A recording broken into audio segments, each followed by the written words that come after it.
Olá, minha amiga, meu amigo. Hora do nosso encontro neste domingo 15 de junho, dia do Acre. Dia que o Acre virou estado. Em 1962. E eu lembro muito bem da cara do José Guiomar, que foi um que brigou muito por isso.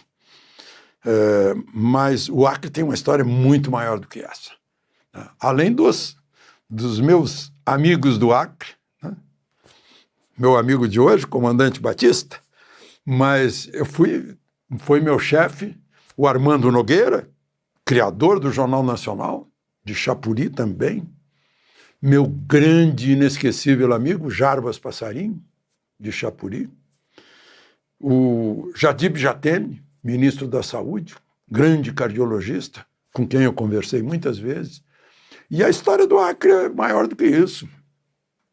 O Acre já foi república eu não sei se era José Gálvez, Luiz. Era um espanhol aventureiro que proclamou a República do Acre, em 1899. Depois veio o gaúcho Plácido de Castro, que saiu da Escola Militar de Porto Alegre, foi para o Acre, e liderou os brasileiros que conquistaram na marra, e criou um estado independente, cuja capital era Chapuri. Aí precisou do José Maria Paranhos Júnior, Rio Branco, que fez acordo com a Bolívia. E ainda teve que fazer acordo com o Peru também. O Acre com costumes nordestinos, porque são os guerreiros, os soldados da borracha, que foram lá para o Acre, participaram da Segunda Guerra Mundial, fornecendo borracha para os aliados. O Acre tem muita história. Imaginem só para vocês se darem conta, para ir de estrada para o Oceano Pacífico, são 1.200 quilômetros mais ou menos. Para ir de estrada para o Oceano Atlântico, pegando Belém, dá uns 2.600 quilômetros ou mais. Esse é o Acre.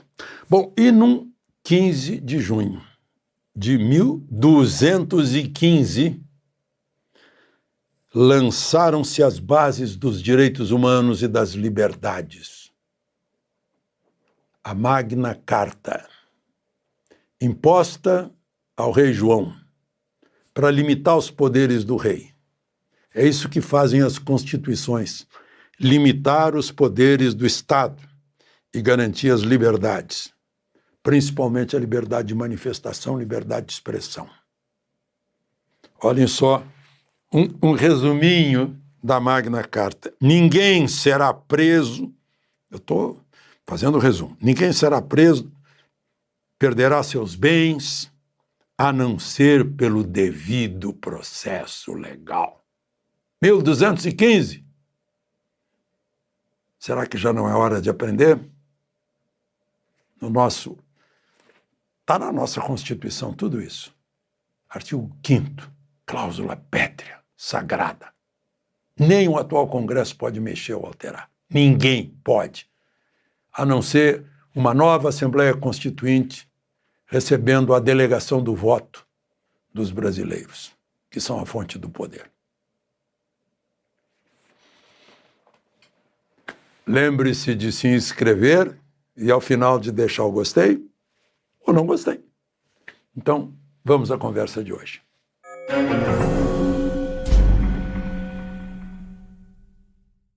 Então, por falar em Magna Carta, direitos, limitações do Estado para que a nação possa ser livre, eu queria comentar algumas coisas que eu vi nos últimos dias, que são coisas inverossímeis, como, por exemplo, essa prisão do ex-ministro do Turismo, Gilson Machado. Foi preso e desprezo. Então, estamos inventando novos significados para o verbo desprezar, desprender, né? Novo significado para o verbo desprender. que ele teria ligado para o consulado de Portugal, em Recife, para pedir um passaporte para o tenente-coronel Mauro Cid. Bom, eu sou jornalista. Se eu preciso confirmar se eu recebo uma informação, eu não posso dar a informação antes de ligar para todos os envolvidos. Eu, por exemplo, ligaria. Se alguém me dissesse, olha, o Gilson está conseguindo um passaporte para o Mauro Cid, o que eu ia fazer? Para confirmar, para não dar uma fake news. Eu ligo para o consulado português. Eu disse, olha, eu sei que isso pode ser um assunto sigiloso, concessão de passaporte, mas eu vou divulgar se vocês não confirmarem ou desmentirem. Eles vão dizer, não, ele ligou aqui para o pai dele. Não, ou, se for o caso, né? O pai dele, que tem a minha idade, estava renovando o passaporte e ele ligou, olha, meu pai já pode ir aí para fazer as digitais, a fotografia, os dados biométricos. Aí devem ter dito que sim, isso foi em maio. Aí o pai dele foi acompanhado do irmão dele, de outro filho, ao consulado. Essa é a versão contada pelo Gilson Machado. Não é a minha versão, mas é o que eu... Mas, e assim, prende sem ter ligado para o consulado? Não, deve ter ligado. De certo, a ligação foi interrompida, de certo, não sei. Porque não dá, né? Na sinapse lá dá um pulo para o outro neurônio e não encontra nada e cai no ar. E tem outra questão, né? Gente, a gente ganhou neurônios e cérebro para pensar. É pecado se a gente não usar o cérebro e querer considerar fato o que recebeu dos outros. Isso é obrigação profissional do jornalista, ser cético, não acreditar, duvidar sempre. E só depois que confirmar é que acredita. Não é nem uma questão de acreditar, é de constatar o fato. Aí, número 1, eu pergunto, como uma colaboração premiada, com tanta contradição e sem prova material, pode ser colaboração premiada? Outra pergunta.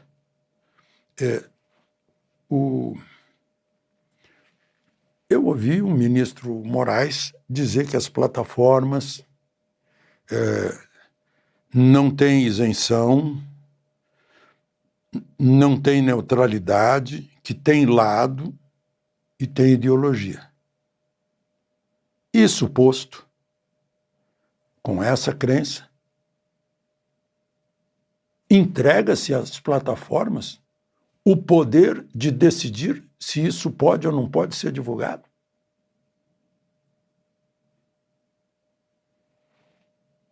Eu não consigo entender.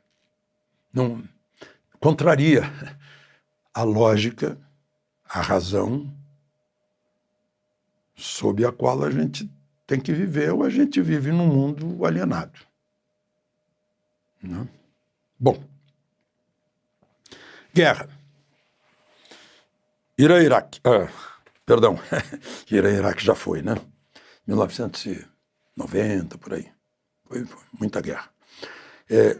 É uma guerra, Irã-Iraque, guerra entre xiitas do Irã e sunitas do Iraque. O Irã é persa. Mas desde que derrubaram o Shah, Reza Pahlavi, da dinastia Pahlavi, em 79, e o Ayatollah estava exilado em Paris, porque o Shah era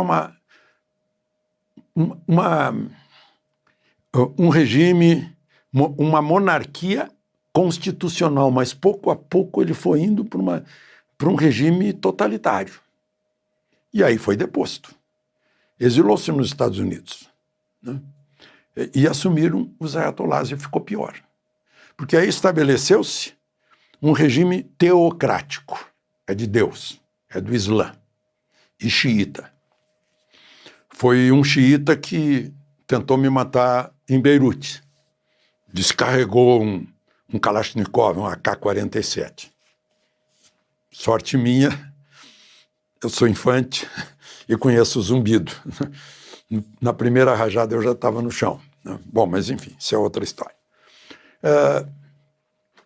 Aqueles países árabes são todos sunitas, não são xiitas. Então, o apoio não é assim garantido. Aí, Israel viu que estava iminente uma arma nuclear, que Israel é pequenininho, uma bomba atômica, uma bomba nuclear, ou duas, ou três, elimina Israel. Claro que elimina também a faixa de Gaza, elimina a Cisjordânia, acerta na Jordânia, acerta no Líbano, pega também no Egito, né? Na Síria. Mas estavam fazendo uma loucura ali, naquele Oriente Médio. Israel foi lá cirurgicamente e atingiu o lugar em que estava se desenvolvendo. Matou 6 cientistas, se não me engano, os melhores. Para formar um cientista é muito tempo. Nucleares. E pegou os chefes militares. Chefe da Força Aérea, o vice-chefe da Força Aérea, o chefe dos ataques aéreos. E agora está destruindo o arsenal de ataque aéreo. Porque, óbvio, Irã respondeu jogando mísseis à torto e à direita nos civis, em Tel Aviv e outras cidades, né? Haifa e outras. A grande Tel Aviv por ali, né? Jogou. Não atacou Jerusalém porque lá tem o templo, né? De 3 religiões. E aí, as 3 monoteístas. E aí, Israel continua, ainda neste domingo, no sábado, destruindo cirurgicamente. E agora, Netanyahu já disse, o céu é nosso, o céu do Irã é nosso. Começou o céu do oeste do Irã, agora parece que o céu inteiro do Irã. Atacou as bases aéreas, os aeroportos. Né? Israel sabia que ia haver retaliação, tirou todos os aviões civis de Israel, botou no Chipre, levou para a Itália, levou para a Grécia, né, para pôr os aviões em segurança. E as pessoas vão para os bunkers. Bunker, a palavra é alemã, é bunker, não é bunker, não, como os americanos pronunciam, os ingleses também. Vão para os bunkers, né, e sobrevivem aos ataques contra os civis. Então, daqui a pouco, o Irã. O objetivo é tirar os ayatolás. Digamos que o Irã está mais ou menos meio a meio. E aí já tem o Reza Pahlavi, que é o filho do Shah Reza Pahlavi, que já faz parte de um conselho de governo do Irã no exterior, Irã ou Pérsia. Então é isso. Bom, e por fim, já que falamos de coisas externas, Air India. Como foi isso, né? Um avião daqueles, o Dreamliner 787 da Boeing, sobe, fica sem força, estola e cai. Sobe e cai assim. Eu estava pensando, né? Você, no seu carro, você tem um banco do motorista, tem trilho embaixo, e você ajeita. Aí, se é um motorista assim de 1,55 m, ele ajeita bem para frente. E, de repente, o negócio não segura bem, e ele está atrás de um caminhão e quer ultrapassar. O carro dele tem um belo torque. Aí ele aperta, dá toda a potência no carro. E o carro arranca. E quando o carro arranca, o banco vai para trás por ação da inércia. E ele não alcança mais o acelerador. A perna dele não alcança. E ele está do lado do caminhão e vem um caminhão de lá. Então imaginem, eu fico imaginando, né? Conversando com alguns amigos pilotos, eles dizem, que hipótese, né? Se o banco do comandante não tiver fixado no chão devidamente, tiver alguma falha, o comandante puxa né? Põe uma manete para frente, a toda, para decolar. O banco vai para trás e ele vem puxando o manete e tirando a força. E fica se agarrando no manete para tentar fazer voltar por reflexo. E o copiloto nem consegue puxar para botar no... Isso é segundos. E o avião já está no chão. Não sei. É só isso, conversando, bate-papo com comandantes. Né? Porque a gente fica pensando como pode um avião tão novo assim, tão cheio de tecnologia, acontecer uma tragédia dessas. Né? Bom, é isso. De Brasília, Alexandre Garcia.